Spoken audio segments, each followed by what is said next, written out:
All right, what is going on, fellas? I just got back from walking Ode to get my legs warmed up for my event session today. I'm gonna go outside, hit some yoke runs. Probably gonna keep my work in the 600s. If I feel surprisingly good, I'll probably hit a run or two in the 700s. Look for a little time PR for the short little distance I have to carry it up there. I'd love to be carrying that yoke a little further, but we're working with the space we've got because I don't want to carry it on gravel because that sounds miserable. And on my walk, I was watching some videos, some interviews with some athletes. I really like sports psychology books. It's something I've always found kind of interesting. I'm pretty different from my old man, but we share a love for sports psychology books because I remember growing up and he was always reading these mindset books for golf. About allowing yourself to win. And I was like, what do you mean allowing yourself to win? If you're better, you're going to win. If you're worse, you lose. The fuck is this shit? And as I've gotten older, I do tend to really enjoy that sports psychology stuff. I think there's a lot of merit to it. And, this video I was watching, it got me thinking a little bit. I see a lot of discussion online about like what are the variables that are going to determine the rate at which someone gets stronger. So the rate that someone progresses within their strength training. And within the online sphere that I occupy, I would say that the most commonly discussed ones would probably be something like your program, your genetics, and your natty status, right? And I'd be bullshitting you guys to say that each of those three was not significant factors within the equation of how quickly you get stronger, right? But how quickly you get stronger is an amalgamation of absolutely countless factors. And I think boiling it down to those three things is a big oversimplification. And if we think about it like that, we're missing the opportunity to get better in a lot of other ways, right? And I was thinking on my walk and I was like, man, there's so many other things that go into that I don't think people are cognizant of when they're going through their day, that all these things add up to your rate of progression.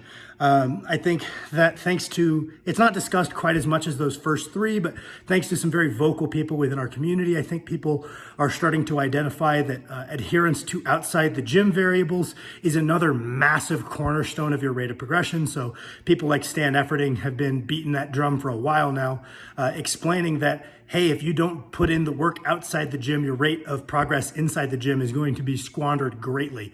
Whether that just be eating a consistent diet to fuel training in some capacity, then one level up, hitting appropriate macros to fuel like optimal recovery and preparation for training, right? So the good macros, getting in a good diverse micronutrient profile to your diet, right? All of these things are going to have a snowballing effect over time, impacting your rate of progression. And also, he's also been kind of beating the drum of, hey, your adaptation mostly happens while you sleep. Most hypertrophic adaptation is going to happen while you sleep. If you sleep less, your recovery is going to be worse. You're going to be able to handle less training volume, so on and so forth. It's going to have massive impacts on your ability to get better. And I think that the awareness of the outside the gym variables is part of the reason you're getting stronger as quick as you are, or the part of the reason you aren't, is coming to light. But there's so many other things that I think really do contribute a good bit. I mean, I think one of the commonalities among the athletes that I coach that are progressing really well is just that they're thinking about it all the time. There's lots of good studies to validate the use of like mental movies and mental imagery for bolstering performance. So if you have a heavy deadlift day and you're running through it in your head and you're nervous for it and you're thinking about it, that's going to make you more adherent with your diet. It's going to make you go to bed early because you're thinking about it, and you get those benefits of running through that mental movie over and over and over within your head. And I think just how much time someone spends per day thinking about it can be quite helpful. I think some people can take it too far to where then they're stressed all the time and it has negative impacts. But I do think that's something that really factors in, right? Paying attention to, I had a great training day today. Going back and looking, you're like, what did I eat beforehand? Did I do something different? Did I go to bed earlier? What was it that led to my success today, and how can I replicate it? Just being cognizant of that is the difference between lots of guys I see that are progressing and aren't, is just that level of analytical consciousness about when training is going good or when is going bad, and trying to figure out what small variables are leading to it rather than just chalking it up to, oh, bad day, good day. Why? Putting that thought in. Even when you step into the gym, right? I've talked about in past videos about how I think strength training is a little weird because we always talk about those first three variables of program, genetic, PEDs, and for some reason saying just training effort isn't a valid answer when, again, that is a massive part of this multifactorial equation. Effort is a huge component of that, just how hard you try in the gym. And that can be broken down into different subcategories in itself, right? You could say, well, yeah, you're going hard on your top set, like you're pushing yourself, but you're not being disciplined, right? You're bringing that intensity, you're getting fired up, you got this adrenaline going, you're gonna go until mechanical failure on this accessory. But are you exercising the discipline to keep your form consistent while also bringing that same intensity? So I've always kind of had this duality of intensity and discipline. The intensity is taking the set as far as it needs to be taken, and really summoning up maximal exertion, because I could half-ass a set, right? And with that level of effort, I might hit RPE 8.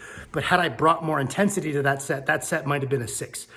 So calling upon those levels of effort when you need them or when they should be. If you have an accessory that you're supposed to take to failure, you have the intensity to take it to that point, but then also the discipline to try really hard without just throwing your form out the window and yanking on the weights, right?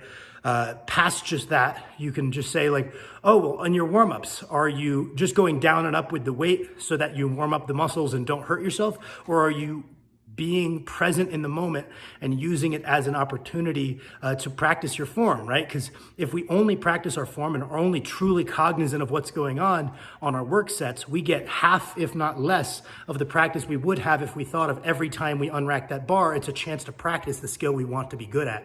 And just being really in the moment and finding things that help you be in the moment. If putting your phone in your gym bag leads to you having better workouts, you're a goober for not putting your phone in your bag. You're prioritizing things you ultimately care about less for things that you care about more. Much the same, I think. I mean, some people, right, they don't find that their workouts any better with their phone out in between sets. And I can respect that. But if you notice that you're one of those people whom has better workouts when the phone's away, taking note of that, being cognizant, and putting it away is just another thing that's going to, over time, have this snowballing effect into the results that you see. So just try to be aware, be focused in your training on what things are leading you to good workouts, what are leading you to bad workouts, and try to pay attention to all the variables, not just the big 3 or 4.